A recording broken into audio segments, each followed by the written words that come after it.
بسم الله الرحمن الرحيم قل هو الله أحد الله الصمد لم يلد ولم يولد ولم يكن له كفوا أحد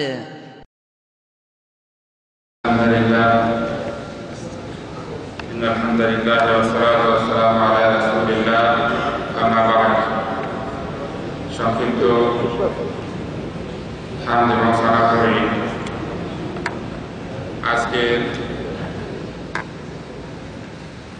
বিশাল ইসলামী মাহফিলে উপস্থিত যারা এসেছেন সবাইকে আমি মোবারকবাদ জানাচ্ছি এবং আমরা বিলম্ব না করি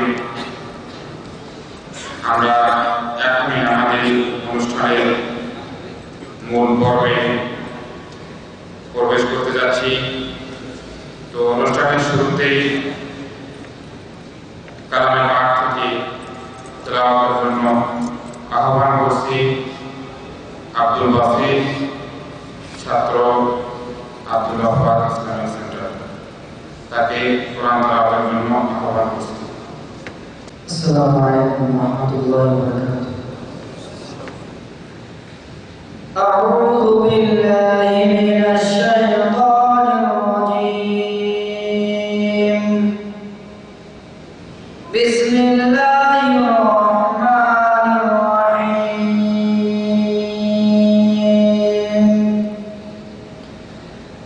حتى إذا فتحنا عليهم بابا ذا عذاب شديد إذا هم فيه مبلسون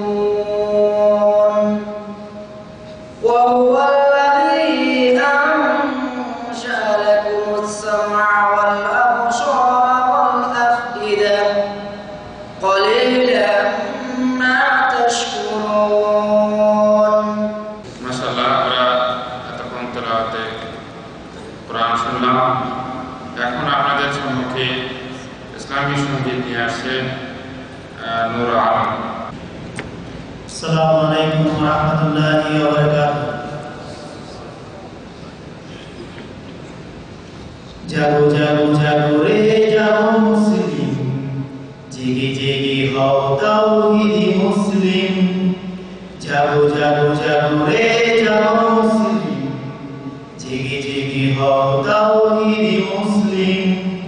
লা ইলাহা ইল্লাল্লাহ, বলো লা ইলাহা ইল্লাল্লাহ, মুহাম্মাদুর রাসূলুল্লাহ, মুহাম্মাদুর রাসূলুল্লাহ। আর কত ঘুমাবে মেনে গণতন্ত্র, আর কত সইবে কাপুনি ষড়যন্ত্র। ওরা রেশমি জুব্বা পরে খানকায় বসে তরিকা বিক্রি করে টাকা বসে। ওদের থেকে তুমি হও সাবধান, বাঁচাও আহাল আর নিজের ঈমান। ওদের থেকে তুমি হও সাবধান, বাঁচাও আহাল আর নিজের ঈমান। জাগো জাগো জাগো রে জাগো মুসলিম, জেগে জেগে হও তাওহীদি মুসলিম। মাশাআল্লাহ, বাংলা সেখানে আমন্ত্রিত হয়ে সেখানে আলোচনা করে এসেছেন, সেখানকার অভিজ্ঞতা নিয়ে এসেছেন। ইনশাআল্লাহ আশা করি সেগুলো আপনাদের সম্মুখে শেয়ার করবেন ইনশাআল্লাহ।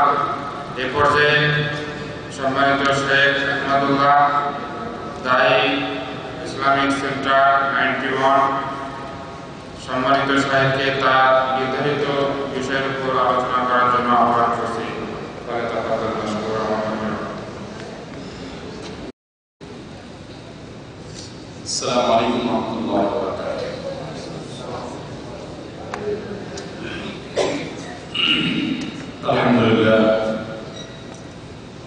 الحمد لله نحمده ونستعينه ونستغفره ونؤمن به ونتوكل عليه ونعوذ بالله من شرور أنفسنا ومن سيئات أعمالنا، من يهده الله فلا مضل له ومن يضلل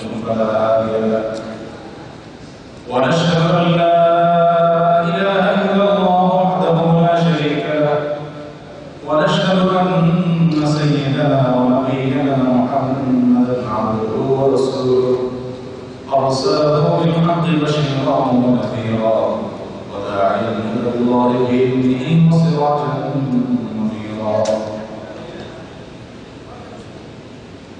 সম্মানিত বাংলা ভাষার শিক্ষার্থীরা, আজকের এই মহতী দিনী মজলিসের সম্মানিত সভাপতি মোহতারাম আয়োজক হেদায়া ইসলামিক সেন্টারের পক্ষ হতে শেখ শফিকুল ইসলাম এবং উপস্থিত ওলামায়ে আযম এবং আমার দিনী ভাই বোনেরা, আল্লাহ তাআলা আমাদের সকলকে এই দিনী মজলিসে উপস্থিত হওয়ার তৌফিক দিয়েছেন। এটি আল্লাহ তাআলার প্রিয় কথা লক্ষণ। আল্লাহ তাআলা যখন কাউকে ভালোবাসেন তখন তাকে দিনের ইলম দান করে, দিনের ফিকহ দান করে। আল্লাহ তাআলা যখন কাউকে ভালোবাসেন তখন তাকে দিয়ে তার ইবাদত করিয়ে নেন। এই দিনী মজলিসে আমাদের অংশগ্রহণ, আমাদের উপস্থিতি সন্দেহাতীতভাবে আল্লাহ পাক সুবহানাহু ওয়া তাআলার পক্ষ হতে আমাদের জন্য মস্ত বড় নিয়ামত এবং আল্লাহ তাআলা ihsan এবং করুণার অন্যতম একটি নিদর্শন। আমরা সকলেই আল্লাহ পাকের কাছে শুকরিয়া জানাই যে আল্লাহ তাআলা আমাদেরকে তৌফিক দিয়েছেন। এই একই সময় পৃথিবীতে বা আমাদের আশেপাশে এখানে বহু লোক এখন ঘুমিয়ে আছেন, বড় সময় কাটাচ্ছেন, অথবা টেলিভিশনের সামনে বসে আছেন। অথচ আল্লাহ তাআলা সেই সময় আমাদেরকে শুধু কোরআন এবং সুন্নাহর কিছু কথা বলা এবং শোনার জন্য একত্রিত হওয়ার তৌফিক দিয়েছেন, আমাদেরকে এখানে এনেছেন, বসিয়েছেন। এই জন্য আল্লাহ তাআলা শুকরিয়া আমরা অন্তর থেকে আদায় করব। আর শুকরিয়া আদায় করলে আল্লাহ তাআলা ওয়াদা করেছেন, আল্লাহ তাআলা ইন শাকারতুম লাযীদান্নাকুম, যদি তোমরা শুকরিয়া আদায় করো তাহলে আমার নিয়ামতকে আমি আরো বাড়িয়ে দেব। আমাদের সুদূর রিয়াদ থেকে আগত আমাদের সকলেরই অত্যন্ত প্রিয়, আমার অত্যন্ত পছন্দের আমাদের মুহতারাম শেখ আব্দুল জলিল সাহেব আলোচনা করছিলেন। যতক্ষণ শুনতে পেরেছি, যতক্ষণ সময় সুযোগ পেয়েছি, মন দিয়ে শুনেছি। আল্লাহ তাআলা আমাদের সকলকে এই শোনা কথাগুলো থেকে উপকৃত হয়ে আমল করার তৌফিক দান করেন।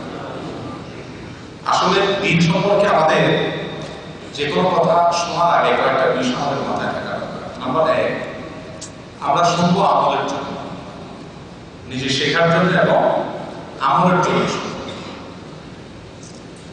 এই নিয়মটি আগে পাকাপোক্ত করে নেওয়া দরকার যে আমি যা শুনবো সেটাকে আমার জীবনে বাস্তবায়ন করার চেষ্টা করব। কারণ হাদিসে আসছে রাসূলুল্লাহ সাল্লাল্লাহু আলাইহি ওয়াসাল্লাম ইরশাদ করেছেন যে ব্যক্তি জানা বিষয়ের উপরে আমল করবে, যা জানলো এটার উপর আমল করবে, তাহলে আল্লাহ তাআলা তাকে যা সে জানে না সেই ইলম তাকে দান করবেন। আজকে আমি আলোচনা করব ইনশাআল্লাহ মাহে রমজানুল মুবারকের প্রস্তুতি সম্পর্কে, কিভাবে আমরা রমজানের জন্য প্রস্তুতি গ্রহণ করব এই বিষয়ে। রমজানুল কারীমের আর মাত্র 2 সপ্তাহ বাকি, একেবারে বরাবর 15 দিন বাকি, আনুমানিক 14 বা 15 দিন। এরপর ইনশাআল্লাহ মাহে রমজান শুরু হতে যাচ্ছে। আমরা সকলেই জানি এই রমজানুল কারীম, এর জন্য আমাদের প্রস্তুতি গ্রহণ করা দরকার।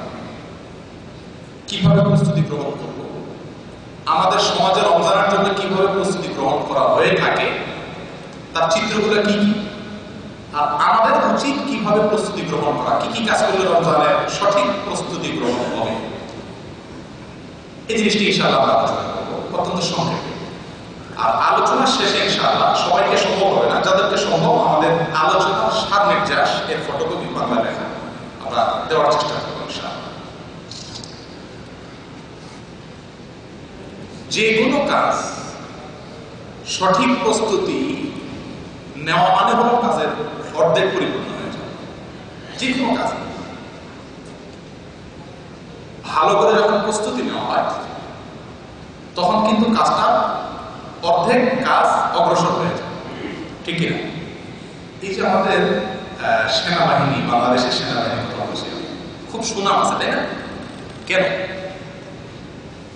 বাংলাদেশের সেনাবাহিনী কয়টা যুদ্ধ করছে বাংলাদেশ গঠন হওয়ার পরে? একটাও করছে? তাহলে এত সুনাম কেন? কি রে ভাই, আমাদের দেশের সেনাবাহিনী আমাদের দেশ গঠন হওয়ার পরে বাংলাদেশের জন্মের পর থেকে 40 বছরের ভিতরে কয়টা যুদ্ধ করছে? একটাও জাতীয় পর্যায়ে আমাদের সেনাবাহিনী হয়তো কোনো দেশে অংশগ্রহণ করছে, তাও শান্তি মিশনে যুদ্ধে সরাসরি যুদ্ধ করছে আমাদের সেনাবাহিনী করে আমাদের দেশকে উদ্ধার করছে, রক্ষা করছে, এরকম কোনো ঘটনা কি করছে? কিন্তু আমাদের দেশের সেনাবাহিনীর খুব সুনাম আছে সারা বিশ্বে, আলাদা একটা মর্যাদা আছে। তাহলে বিনা পরীক্ষায় পাশ করলো কেমনি ভাই? যুদ্ধ করে সেখানে পরীক্ষায় টিকে এসে তারপরে যে সার্টিফিকেট পাওয়ার কথা বা ভালো এই সুনাম অর্জন করার কথা, কিন্তু বিনা যুদ্ধে তাদের সুনাম কারণ কি বলতে পারেন না? কি যুদ্ধের জন্য যেরকম প্রস্তুতি দরকার, যেরকম প্রশিক্ষণ দেওয়া দরকার, যেমনটি হওয়া দরকার, ঠিক তেমনটি প্রশিক্ষণ, সেই মানের প্রশিক্ষণ, সে মানের প্রস্তুতি আমাদের দেশের সেনাবাহিনীর ভিতরে আছে। এই একটা জিনিসের কারণে তাদের মর্যাদা এত। তো আমি যে বলছিলাম সঠিক প্রস্তুতি গ্রহণ করলে ওই কাজের অর্ধেক অটোমেটিক পরিপূর্ণ হয়ে যায়, আর বাকি অর্ধেক কাজ করলে হয়ে যায়।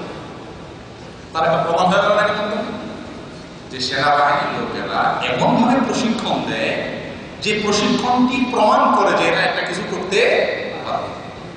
তাহলে তাদের প্রস্তুতিটুকু তাদের অর্ধেক সুনাম অগ্রসর করে দিয়েছে, অর্জন করিয়ে দিয়েছে, তাদেরকে অর্ধেক আগায় দিয়েছে তাদের প্রস্তুতি, ঠিক কিনা? আমরা আরো আমাদের জীবন ঘনিষ্ঠ উপমায় আমরা দেখতে পাই, আমরা যে কোনো কাজ আগে থেকে সঠিকভাবে প্রস্তুতি নিয়ে যখন যেটা করা দরকার এটা ঠিকঠাক মতো করলে ওই কাজটি খুব সুন্দরভাবে হয়ে যায়। আর যদি প্রস্তুতি না নেই, কিছু মানুষ আছে ঢিলা টাইপের মানুষ, একটু অলস টাইপের আছে, দেশে যাবে, টিকিট করছে, ভিসা করছে, পাসপোর্ট এখন কবিলের কাছে আছে, বিমান আর মাত্র সাদা ঘন্টা যাবে আসবে, আছে না? এরকম অনেক লোক থাকে না? তো দেখা যাচ্ছে কবিলের কাছে গেছে, কবিল আমি সফর এই শান্ত মাফি ইত্তেসার কবল শুয়ে নালেন কি সফর, কি বলেন? এরকম হতে পারে না? অথবা সফর না, সে এখানে আছে কিন্তু পাসপোর্ট কোথায় আছে খুঁজে পাচ্ছে না, হতে পারে না? অথবা পাসপোর্ট আনতে যাবে মুহূর্তে তার গাড়ির কাছে কেউ গাড়ি পার্কিং করে দিয়ে দিয়েছে, এবার সে যেতে পারতেছে না, হতে পারে না? কোনো সমস্যা।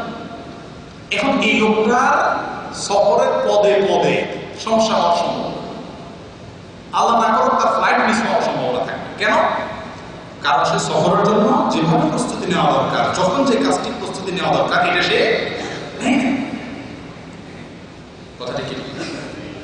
এর বিপরীতে যদি আল্লাহ বান্দা যথেষ্ট আগে থেকে সবকিছু সময় মতো প্রস্তুতি নেয়, তাহলে ইনশাআল্লাহ আশা করা যায় আল্লাহ রহম বলে তার সফরটা কি হবে? আরামদায়ক।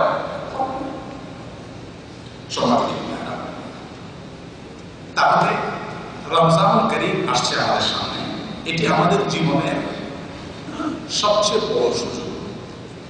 মুসলিমের জীবনে রমজানুল কারীমের চাইতে বড় কোনো সুযোগ আর নাই। কিসের সুযোগ? অফারের সিজনে অল্প কষ্টে বেশি সওয়াব লাভ।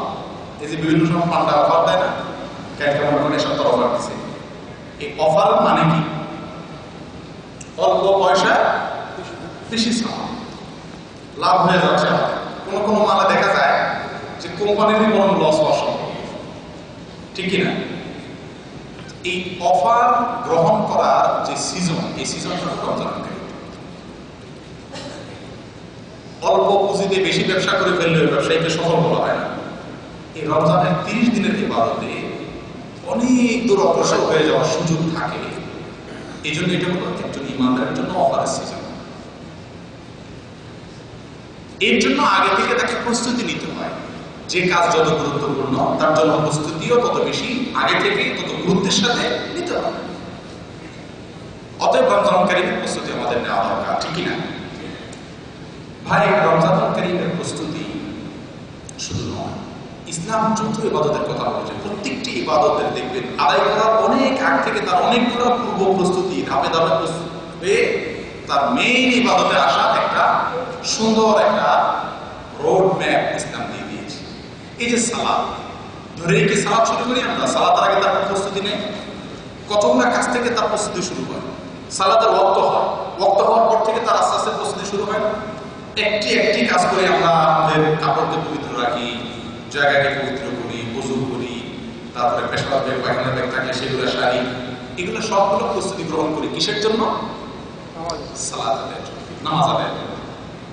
তো একইভাবে প্রত্যেকটি ইবাদতের আগেই ইসলাম তার অনেকগুলো প্রস্তুতিমূলক কাজের নির্দেশ করে দিয়েছে। এখান থেকে একজন মানুষকে তার জীবনের প্রতিটি কাজ প্রস্তুতি নিয়ে করার শিক্ষা ইসলাম দিয়েছে।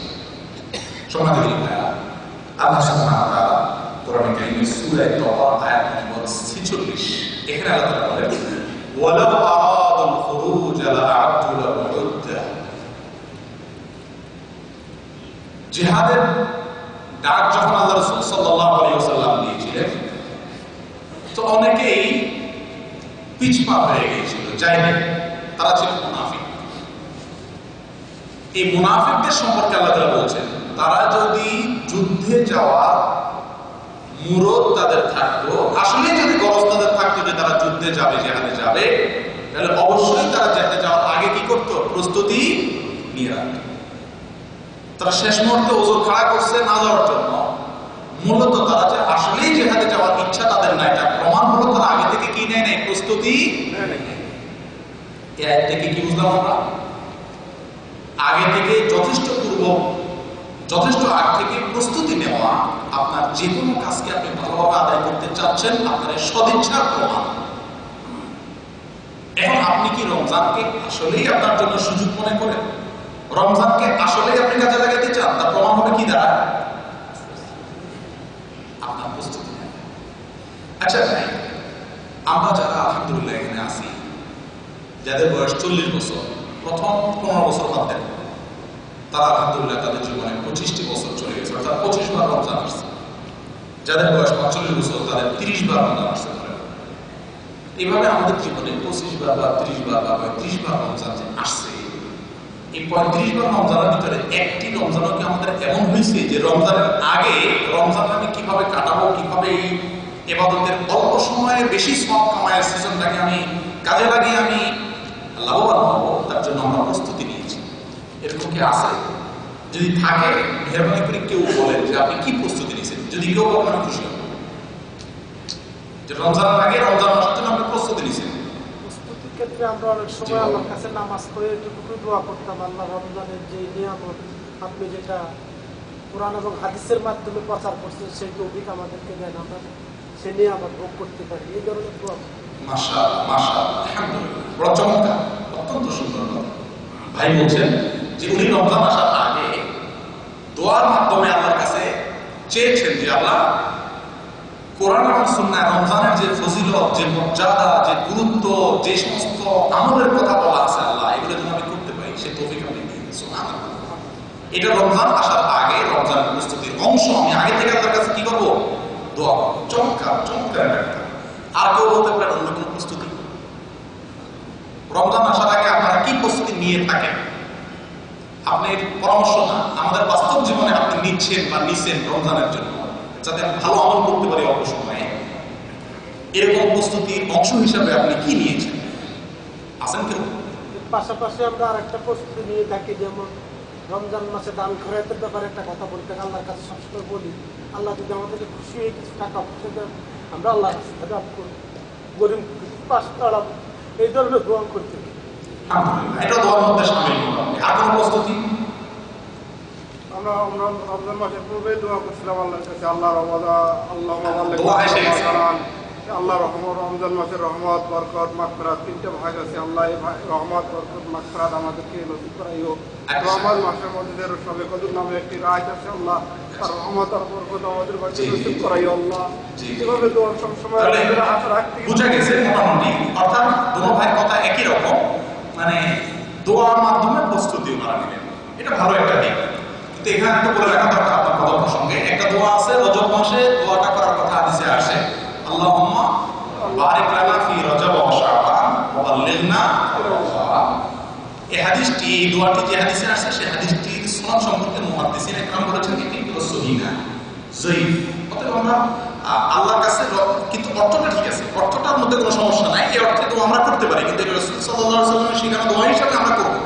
কারণ এই দোয়া সম্পর্কে হাদিসের ভিতরে আসছে যে এই দোয়াটি সহিহ সনদে বর্ণিত না। কথা বুঝতে পারছেন কিনা? দোয়াটি সহিহ সনদে বর্ণিত না, তবে এই দোয়ার অর্থ ঠিক আছে যে আল্লাহ আপনি আমাদেরকে রমজান পর্যন্ত পৌঁছায় দেন, আমরা যেন ইবাদত করতে পারি। দোয়ার কথা ঠিক আছে, সেটা আমরা করতে পারি। জি, তাহলে দোয়ার মাধ্যমে প্রস্তুতি ছাড়া আর কোনো প্রস্তুতি আপনারা কেউ নেন না, এই তো কথা। আরো কিছু প্রস্তুতি আপনারা নেন, আমি সেটা বলতেছি, বললে আপনারা বলবেন হ্যাঁ তাই তো আমরা নেই। তো কিভাবে প্রস্তুতি নেন দেখি। এক নম্বর, আমাদের প্রস্তুতি হয়ে থাকে সাধারণত, আমরা যারা তিনি ফিরে আছে, আমাদের প্রস্তুতি হলো প্রবাসে যারা আছে তারা সবাই ফোন করে ম্যাডামকে বলি যে ম্যাডাম রমজান মাসে বেগুনের যে দাম বাড়ে আর কিনা যায়, কাঁচামরিচের কেজি 110 টাকা 200 টাকা কেজি হয়ে যাবে প্রত্যেক বছর, সোয়াবিন তেল বাজার থেকে আউট হয়ে যাবে, সোলার দাম অনেক বেশি হয়ে যাবে, ঠিক কিনা?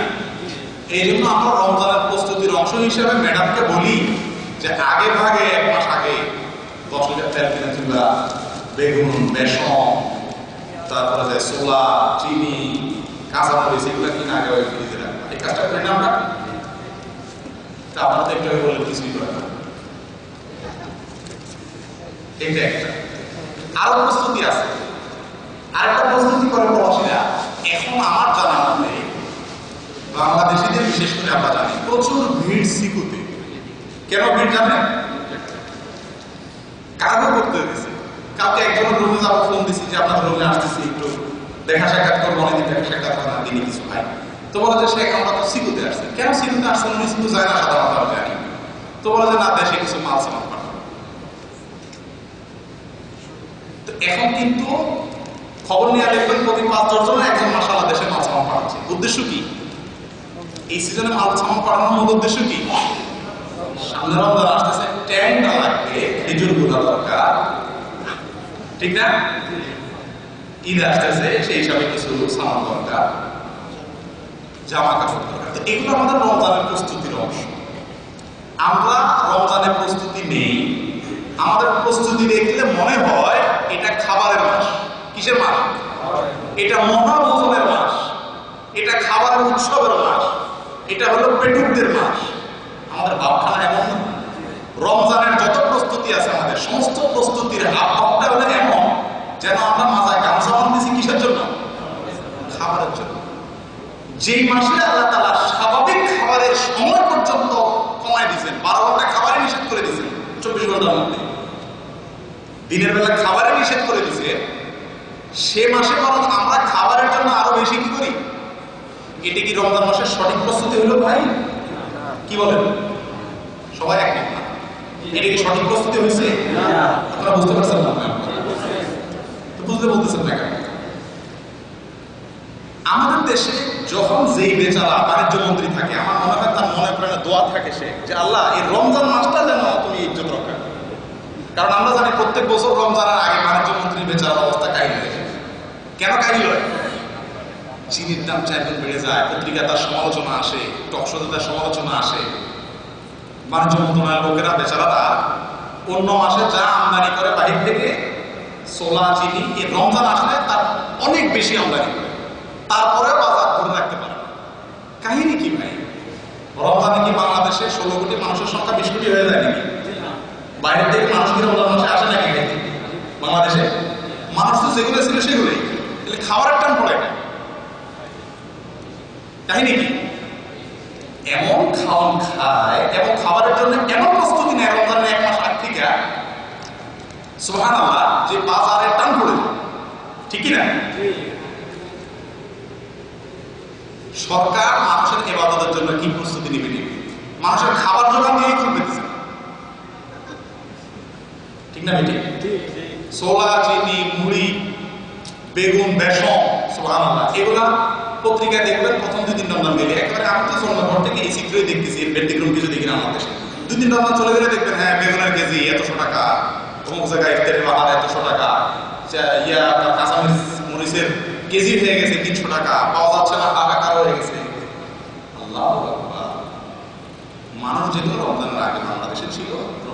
ছাড়াই আছে, কিন্তু বাণিজ্য মন্ত্রণালয় পাগল হয়ে গেছে, বাজার নিয়ন্ত্রণ করতে পারতেছে না।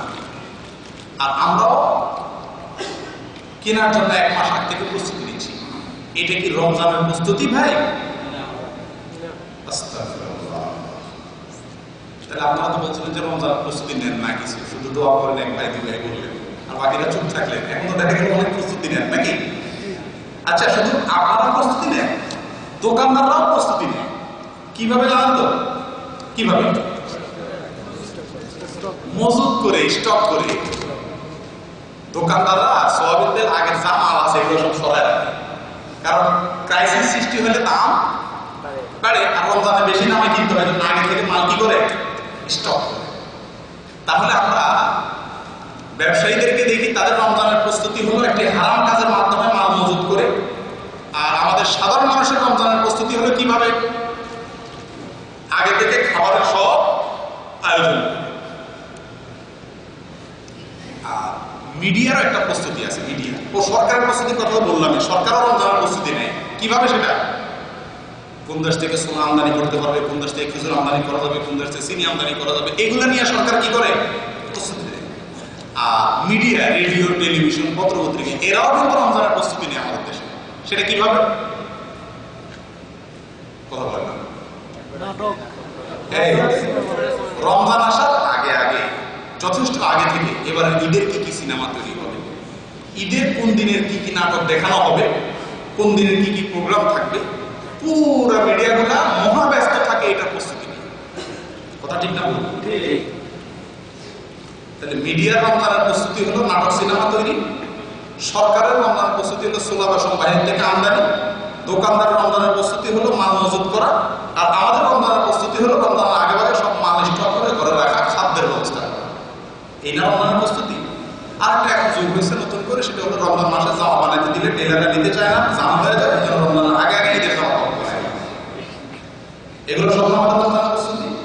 খুব হাসতেছেন আপনারা, মজা পাচ্ছেন, কিন্তু কত দুঃখজনক বিষয়গুলো চিন্তা করে দেখছেন। যে মাস আসছে আমাদের ইবাদতের জন্য, যে মাস আসছে আমাদেরকে সৌভাগ্যবান করার জন্য, যে মাসটি এসেছে আপনার আমার নাজাতের জন্য, যে মাসটি এসেছে আপনার আমাকে ক্ষমা দেওয়ার জন্য, যে মাসটি এসেছে আমাদেরকে জান্নাতি করার জন্য, যে মাসটি এসেছে আমাদেরকে ধৈর্য শেখানোর জন্য, যে মাসটি এসেছে আমাদেরকে তাকওয়া শেখানোর জন্য। আল্লাহ আকবার। সে মাসে কোথায় আমাদের তাকওয়া, কোথায় আমাদের ধৈর্য, কোথায় আমাদের নেক আমলের প্রস্তুতি, কোথায় আমাদের গুনাহ থেকে বাঁচার প্রস্তুতি, কোথায় আমাদের নেক আমলের প্ল্যান পরিকল্পনা? আর কোনো কিছু। প্রত্যেক বছর রমজান আসে, আবার চলে যায়, আবার আরেক রমজান আসে, আবার চলে যায়। আমরা গতানুগতিক কিছু কাজ করি। প্রত্যেক বছর রমজান আসলে ইফতারটা করি, সাহরিটা করি, তারাবিটা করার চেষ্টা করি, অনেকে রোজা রাখার চেষ্টা করি। এই 4টা কাজ। কোন কোন ভাই শতের ভিতরে 2-4 জন রোজাদারদের ভিতরে হয়তো আবার একটু কোরআন তেলাওয়াত করে। ব্যাস, আমার জানা মতে এই 4 থেকে 5টা কাজের ভিতরে আমাদের রমজানের সমস্ত কাজ সীমাবদ্ধ। অথচ আমি কোরআন এবং হাদিসের আলোকে সংগ্রহ করছি 20টি আমল আছে রমজানের স্পেশাল, শুধু রমজানের জন্য স্পেশাল। সাধারণ 12 মাসের যে আমল, 5 ওয়াক্ত নামাজ ইত্যাদি আছে, শুধু রমজানুল কারীমের আমলের সংখ্যা আমি কোরআন হাদিস থেকে সংগ্রহ করছি। কতগুলা? 20টি। আমাদের সেই সমস্ত আমলের জন্য কোনো প্রস্তুতি নিতে দেখা যায়। আমাদের প্রস্তুতি, যে মাসে আল্লাহ তাআলা দিনের বেলা খাবারে নিষেধ করে দিয়েছেন, যে মাসের অর্ধেক খানায় নিষেধ, খাদ্যই আল্লাহ গ্রহণ করতে নিষেধ করেছেন, পানাহার করতে নিষেধ করেছেন, সে মাসে আমরা খাবারের জন্যই সবচেয়ে বেশি প্রস্তুতি নিয়ে থাকি। আচ্ছা, ইফতারি যে আমরা করি, এই ইফতারিটা বাংলা অর্থ তো জানেন। ইফতারি মানে কি? ইফতার মানে কি? নাস্তা। ফুতুর বলো না? ফুতুর। এই ফুতুর থেকে ইফতার একই কথা, নাস্তা করা। তো এই ফুতুর আর ইফতার, নাস্তা করা, আমরা 11 মাসে নাস্তা করি, রমজান মাসেও নাস্তা করি, ঠিক না? 11 মাস নাস্তা করি ফজরের পরে ঘুম থেকে উঠে বা সকালবেলা, আর রমজান মাসে নাস্তা করি মাগরিবের সময় খালি পেটে। 11 মাস আমাদের নাস্তার আইটেম কি থাকে? আলু রুটি ভাজি। সৌদি আরবের কথা বলেন, ফুলতমিজ নাকি? আচ্ছা ভাই, 2 আইটেম বড়, 3 আইটেম, এটা আমাদের স্বাভাবিক। আর রমজান মাসে নাস্তা, হ্যাঁ মিনিমাম 5 আইটেম, এক কমের পক্ষে 5 আইটেম, গরিব হলে 5টা আইটেম থাকবেই। খেজুর, বাঙালির ইফতারের কথা বলতেছে, ছোলা, বুডাকি, মুড়ি, তারপরে আপনার শরবত, যে কোনো একটা আইটেম, এরপরে যায় যে কোনো এক আইটেমের অন্তত অতিরিক্ত ভাজা, সেটা বেগুনি হোক অথবা পেঁয়াজ হোক। এই 5টা আইটেম মূলত আছে, এই 5টা আইটেম কমপক্ষে থাকে, এর বেশি তো আছে, কম নাই। কি বলে এই না আমাদের নাস্তা? তো যে মাসে আমরা খাবারে নিষেধ করছে সেই মাসে ইফতারের আগ পর্যন্ত 3 ব্যক্তির দোয়া আল্লাহ ফেরত দেন না। সালাসাল্লাহ তুরাদ্দু দাওয়াতুহুম, 3 ব্যক্তির দোয়াকে আল্লাহ তাআলা ফিরিয়ে দেন না। তার ভিতরে এক ব্যক্তি হলেন আস-সাইম হাত্তা ইফতার, রোজাদার ব্যক্তি ইফতারের আগ পর্যন্ত তার দোয়া কবুল হয়। বিশেষ করে ইফতারের আগে সূর্য ডুবার সময়গুলো অত্যন্ত গুরুত্বপূর্ণ সময়। আল্লাহ তাআলা কোরআন কারীমে যে সময়গুলোর নাম ধরে শপথ করেছেন, বুকরাতা ওয়া আশিয়া, বিভিন্ন ভাবে আল্লাহ তাআলা শপথ করেছেন। এই সময়গুলোর ভিতরে গুরুত্বপূর্ণ একটা সময় সূর্য অস্ত যাওয়ার আগ মুহূর্তের সময়টা, ইফতারের আগ মুহূর্তের সময়টা। এই সময়টাতে আমরা কি করি? ওই যে ইফতারের জন্য এমন হুলস্থুল কারবারে থাকি যে আমরা অন্যান্য দোয়া দূরের কথা, মাগরিবের আযানের জবাব দেওয়ার যে সুন্নাত আছে সেই সুন্নাতটাও আমরা তারা আদায় ভুলে যাই।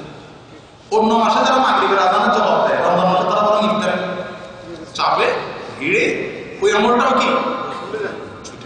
কি রে ভাই, তাহলে আমাদের রমজানের প্রস্তুতি কি সঠিকভাবে হচ্ছে?